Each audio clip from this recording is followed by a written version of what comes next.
Recently, over 3 million more pages of the Epstein files were released to the public. While much of the shocking content was expected, what caught many off guard was that some of the files mentioned Bitcoin. And this has sparked countless headlines across crypto news outlets and sent social media into a frenzy. There's been a wave of viral posts on X and Reddit making all kinds of claims, some more credible than others. Some say that Epstein spoke with Bitcoin's creators, others point to him telling people not to buy BTC, and a few even speculate that Epstein was Satoshi Nakamoto all along.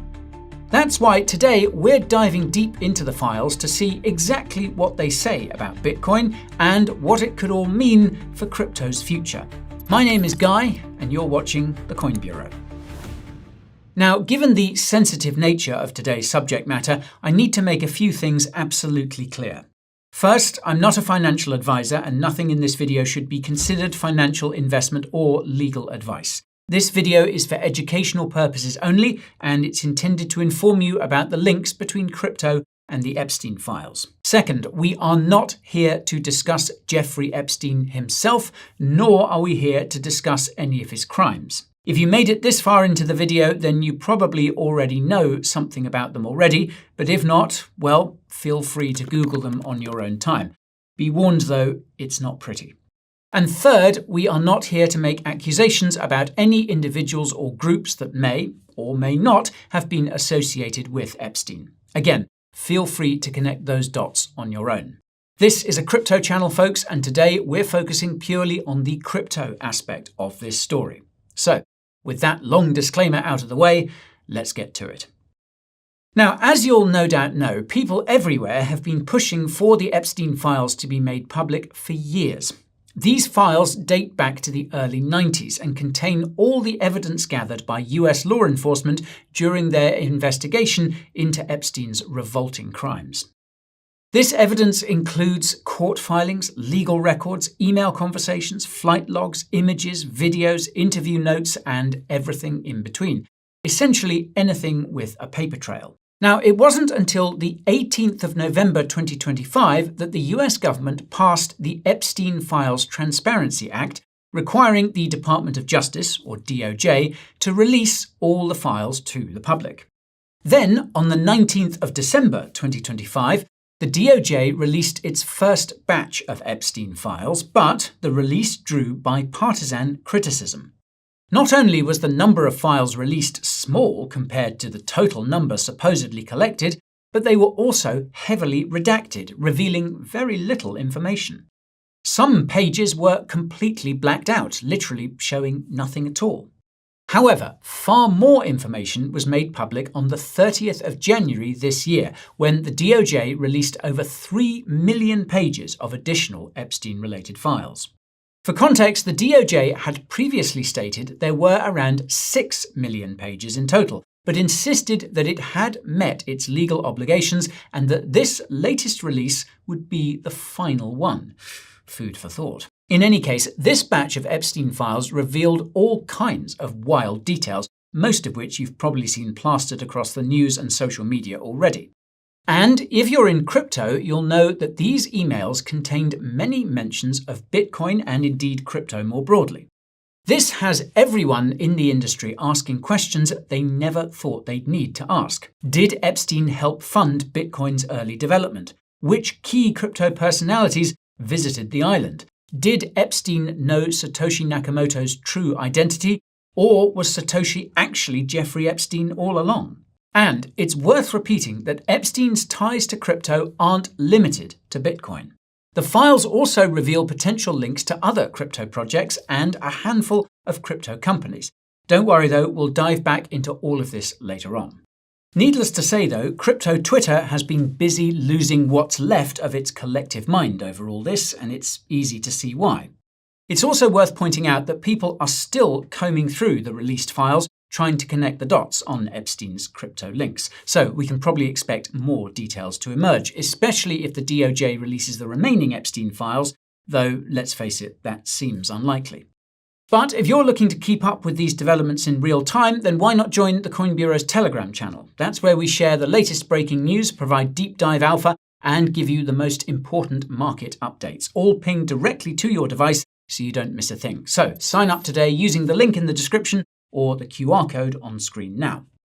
All right then, now that you've got a rough idea of what's been going on, let's take our first step down the rabbit hole, starting with Jeffrey Epstein's connections to Bitcoin.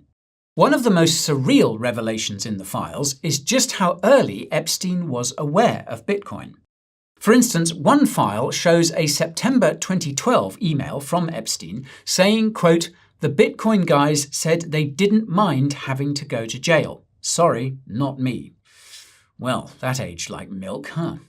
Anyways, what's crazy is that Epstein contacted early Bitcoin developer Gavin Andresen in June 2011, requesting a phone call just 2 days before Andresen infamously visited the CIA headquarters to discuss Bitcoin.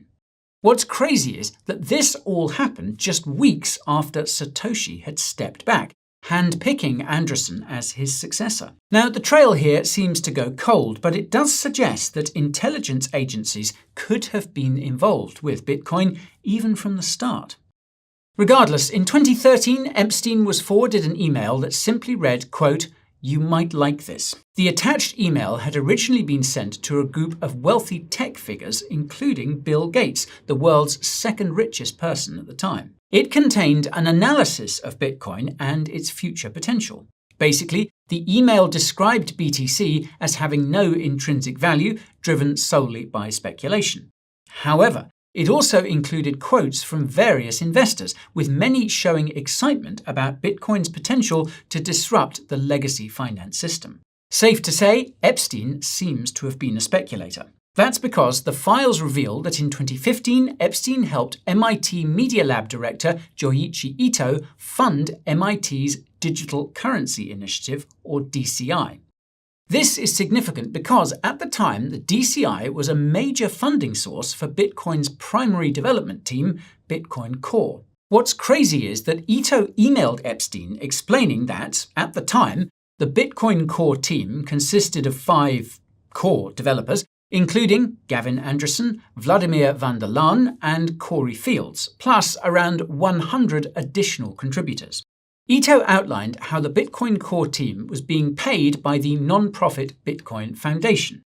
However, in 2015, a newly elected board member said the foundation was effectively bankrupt, and subsequent statements from Andresen and others confirmed it was under severe financial stress. So, MIT's Media Lab quickly stepped in, and those 3 core developers joined the Media Lab team. Ito described this as, quote, "a big win for us." Now, here is where things get spicy. MIT had previously claimed that Epstein donated a total of $850,000 to the research facility, with $525,000 going to the Media Lab.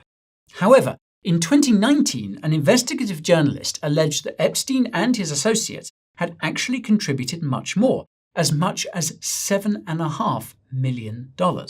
Whatever the amount, the key takeaway is, though, that some of the MIT Media Lab gift funds linked to Epstein were used to support the DCI, which paid the salaries of several Bitcoin Core developers. This means that Epstein's money indirectly helped fund Bitcoin's development for years. That said, though, it's extremely important to note that investment in Bitcoin Core does not mean controlling Bitcoin in any way. More importantly, there's no evidence that Epstein influenced the team's technical roadmap or governance, and he does not appear to have steered Bitcoin's direction in any visible way. It's also important to note that Epstein wasn't always a strong believer in Bitcoin's potential. As is the case with speculators, his interest in Bitcoin fluctuated over the years. For instance, in 2014, he had an email exchange with billionaire investor Peter Thiel. In that email, Epstein wrote that, quote, "There is little agreement on what Bitcoin is, store of or intrinsic value, currency, property, architecture, payment system, etc. Conflicting goals, anonymous but transparent," before making a bizarre comparison to gender identity. After BTC's price surged in 2017, Epstein was asked directly if Bitcoin was still worth buying. He replied with one word: no. Now, keep in mind, at the peak of the 2017 bull market, BTC didn't even top $20,000. Not financial advice, but there's probably a lesson in there somewhere, right? Now, as you can imagine, social media was set ablaze after this was all discovered, creating the perfect environment for trolls to spread fake news and add even more to the chaos. One of the wildest rumors to go viral is the obviously false theory that Jeffrey Epstein was actually Satoshi Nakamoto. This rumor was sparked by an image that went viral, apparently showing a 2008 email from Epstein to now convicted partner in crime Ghislaine Maxwell. The fake email reads, quote, "Ghislaine, the Satoshi pseudonym is working perfectly. Our little digital goldmine is ready for the world. Funding secured. Jeffrey." The post has millions of views, thousands of likes, and hundreds of retweets. And to be fair, it's easy to see why. At first glance, it looks like a legit email. On closer inspection, though, you'll notice that it has two lines, where one should be the subject line instead. And if you search the Epstein files on the DOJ's website, you'll find no such email exists. People really will do anything for likes these days. That said, though, Epstein did claim to have contacted Satoshi Nakamoto. In 2016, he emailed 2 Saudi contacts proposing 2 ideas: a digital currency for the Middle East, likely a stablecoin, and a Sharia-compliant crypto based on Bitcoin. He then claimed to have, quote, spoken to some of the founders of Bitcoin, who were apparently very excited about the idea. Sure. To be clear, these emails don't prove that Epstein actually spoke with Satoshi or that he knew Satoshi's true identity. However, they do show that Epstein knew enough about Bitcoin's infrastructure to propose replicating and modifying it, either making it compliant with religious laws or making it a usable alternative monetary system. In any case, this raises the question: does it bring us closer to uncovering Satoshi's true identity? The short answer is yes and no. If Epstein did have contact with Satoshi like he claims, the fact that he referred to Bitcoin's founders, plural, suggests that Satoshi may actually be more than one person. Assuming that's true, which seems unlikely, then this aligns with years of speculation that Bitcoin was too complex for a single mind to come up with. Not to mention the Bitcoin white paper repeatedly uses "we" instead of "I." So, who could the real person or people be? Well, as you probably know, people have been guessing at Satoshi's identity for well over a decade, and numerous names have been tossed into the mix along the way. To bring you up to speed, here are some of the strongest contenders. The first is Hal Finney, who was involved in Bitcoin before it even launched and was even the first person to ever receive a Bitcoin transaction.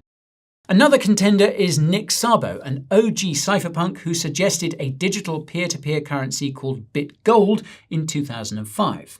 Another is Adam Back, who created Hashcash, which Bitcoin's proof of work is based on. Back is even mentioned by Satoshi in the Bitcoin white paper. And there's also Len Sassaman, a cypherpunk cryptographer with an interest in privacy tech, who sadly passed away in 2011, shortly after Satoshi stepped away from Bitcoin. And there are also theories that Satoshi was British, based on British spellings he used in his writings, and the fact that a headline from The Times, a UK newspaper, was engraved in the Genesis block, the first block ever mined on the Bitcoin blockchain. However, all of these are speculative guesses, each with their own evidence to suggest that they're not actually Satoshi.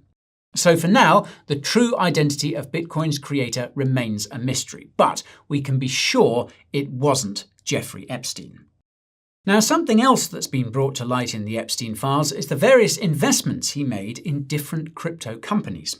But before we get into those, I'll reiterate what I mentioned earlier. We're not here to pass judgment on anyone who interacted with Epstein in any way. In other words, any names mentioned from here on shouldn't be taken as accusations of any wrongdoing.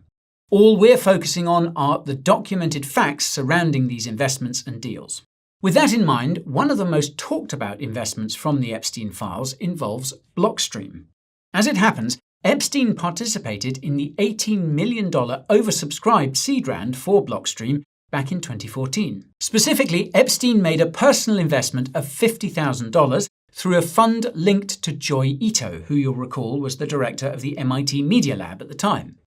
That fund took a small minority stake in Blockstream's seed round, but not before Epstein's initial investment was bumped up to $500,000 instead of $50,000. Anyhow, this investment raised several eyebrows, and shortly after the latest batch of files were made public, Blockstream's CEO, the aforementioned Adam Back, took to X to make a statement. Back basically confirmed Epstein's indirect involvement with Blockstream, but also added that, quote, a few months later, Ito's fund divested its Blockstream shares due to a potential conflict of interest and other concerns. Blockstream has no direct nor indirect financial connection with Jeffrey Epstein or his estate. Meanwhile, another controversial detail that's come to light is that an Epstein-related entity invested around $3 million in Coinbase in 2014, the same year as the Blockstream investment. This isn't too surprising, though. Epstein was known for putting money into just about anything. Intriguingly, though, the investment opportunity was actually presented to Epstein by Brock Pierce, a co-founder of both venture firm Blockchain Capital and USDT issuer Tether. Now, at the time of Epstein's 2014 investment, Coinbase was obviously much smaller than it is today, valued at just $400 million at the time. Epstein reportedly sold 50% of his stake in 2018 for $15 million, a very nice return on his initial investment. It's unclear if or when he sold the remaining 50%, but by then he'd already pocketed millions in gains. Now, when it comes to Epstein's connections to altcoins, there are a few worth highlighting. The first is his connection to Zcash, a leading privacy coin. In 2018, Epstein received an email from Madars Virza, a research scientist who had worked with Joy Ito at the MIT Media Lab. In a nutshell, Virza wrote that Zcash was about to fork. He noted that all his coins were still held by the company and suggested they consider withdrawing their allocation to potentially benefit from both forks. The second and third altcoins Epstein had connections to are Ripple and Stellar. In a July 2014 email titled "Stellar Isn't So Stellar," Blockstream co-founder Austin Hill told Epstein that Blockstream was unhappy about his investments in both Ripple and Stellar. In his words, quote, Ripple and Jed's new Stellar are bad for the ecosystem we are building, and it does our company damage to have investors who are backing two horses in the same race. Hill even added a warning saying he'd been asked by other co-founders to, quote, reduce or take your allocation away. Now, at this point, you might be thinking that Ethereum probably also has connections to Epstein, given how it exploded onto the scene in 2015, right when Epstein appears to have been pretty active in the crypto space. However, ETH holders out there will be relieved to know that Ethereum is barely mentioned at all in the Epstein files. Although something that's truly fascinating is that Masha Drakova, a Russian-born investor and US-based VC, wrote to Epstein in 2017 claiming to have found a young blockchain developer in Russia who, quote, could become better than Vitalik Buterin if he focused on technology, and offered to connect the two. This makes you wonder whether Vitalik himself was contacted first but refused to be trapped, prompting Drakova to try and find a Vitalik 2.0. But this is purely speculation, and it's not clear if an alternative Vitalik was ever contacted. Still, it's good to know that Vitalik himself was never captured. Okay, so with everything we've covered today, you might be asking yourself at this point whether Bitcoin has been compromised in some way.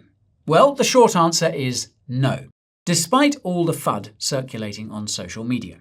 Newsflash, Bitcoin doesn't have a senior management position, and even if Epstein had financial involvement with Bitcoin Core, suggesting he influenced its code simply isn't true.